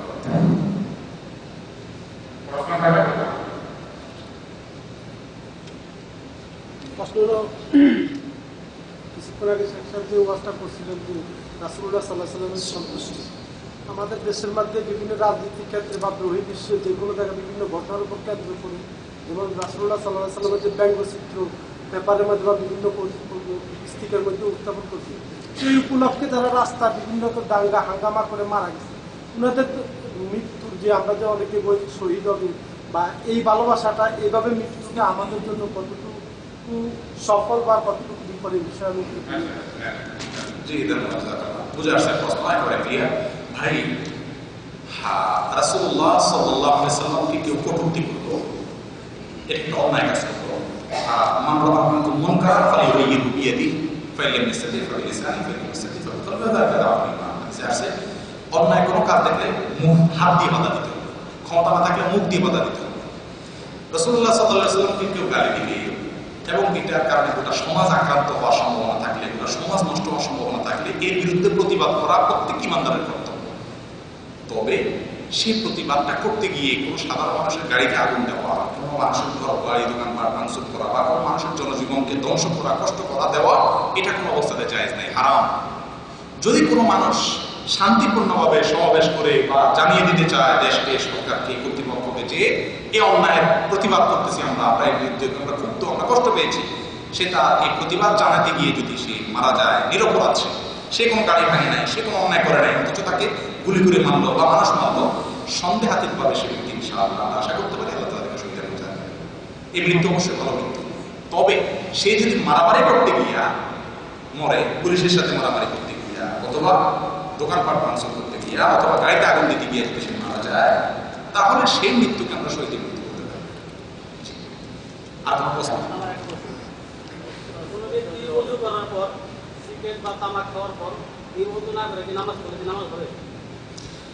উযু করার পর যদি সিগারেট বা তামাক খায়া উযু না করে নামাজ পড়ে, জি ভাই নামাজ হয়ে যাবে, কিন্তু এর চেয়ে বড়টা হবে না।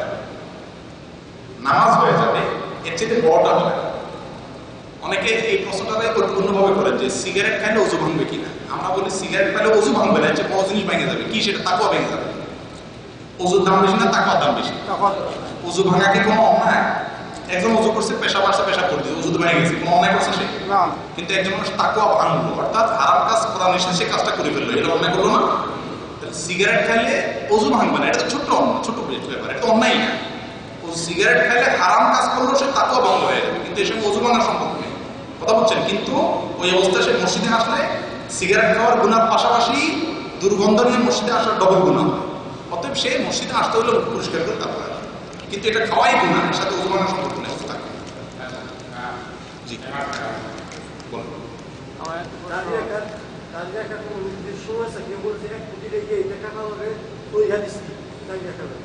ভাই রাসূলুল্লাহ সাল্লাল্লাহু আলাইহি ওয়াসাল্লাম দাড়ির ক্ষেত্রে যতগুলো হাদিস আসছে তার সবগুলোকে আমরা সংগ্রহ করলে 3-4টা ভাষা, 3-4টা শব্দ পাই।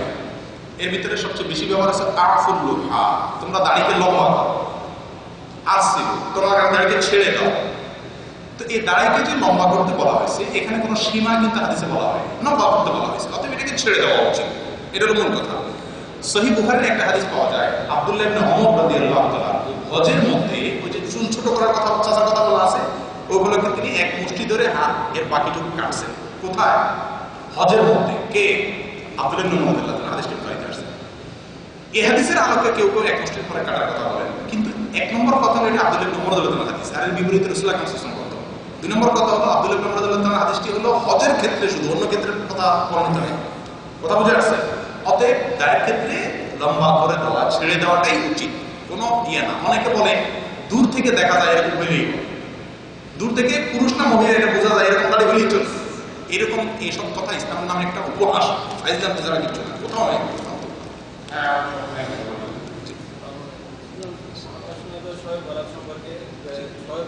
আমাদের দেশে মসজিদ করে দেয় মানুষ নামাজ পড়ার জন্য, যারা যায় তারা সবাই মুসলিম, যার পিছনে নামাজ পড়ে সে হয়তো মুসলিম, অবশ্যই ইমাম দাবি সেই ইমাম কেন বলে না সবার উদ্দেশ্যে যে এই একদিন উপলক্ষ করে নামাজ পড়া বেদাত? জি ধন্যবাদ, আপনার প্রশ্ন ক্লিয়ার। ভাই ইমামের উনি ইমাম, আমার কথা হলো যে ইমাম সাহেব কেন বলে না এগুলো, যেটা বেদাত বা আপনারা এখানে আসেন না, কেন বলে না? কয়েকটা কারণ। এক নম্বর কারণ হলো ওই যেমন গুড় তেমন মিষ্টি, যেমন গুড় তেমন মিষ্টি, যেমন মুসল্লি তেমন ইমাম। বুঝেন না কথা? মুসল্লিরা সবাই মিলে ইমাম ঠিক করছেন, এমন ইমাম ইলম আছে, কালাম আছে কিনা, কোরআন সুন্নাহর আলেম কিনা যাচাই করেন নাই, যাচাই করছেন গলার সুর ভালো কিনা, এগুলো দেখে ইমাম দিচ্ছেন, যার কারণে ইমাম নিজেই তো জানেন না। এটা একটা সমস্যা। আর কোন কোন ক্ষেত্রে ইমাম সাহেব জানেন কিন্তু বলতে পারেন না। কেন বলতে পারেন না? দুই কারণ। এক হলো ওনার ইমানের দুর্বলতা, আর এর চাইতে বড় বাস্তবতা হলো আমাদের সমাজের অবস্থা। ইমাম সাহেব বলে যখন মাইকটা খাবে তখন তো আপনি সবার আগে দৌড়ান, অথবা চাকরি চলে যাবে। এই যে আমাদের সমাজের যে পারিপার্শ্বিক সমস্যাগুলো, এগুলোর কারণে বলতে পারেন না। এটা আমাদেরও কিছু দোষ আছে, ইমামদেরও কিছু দোষ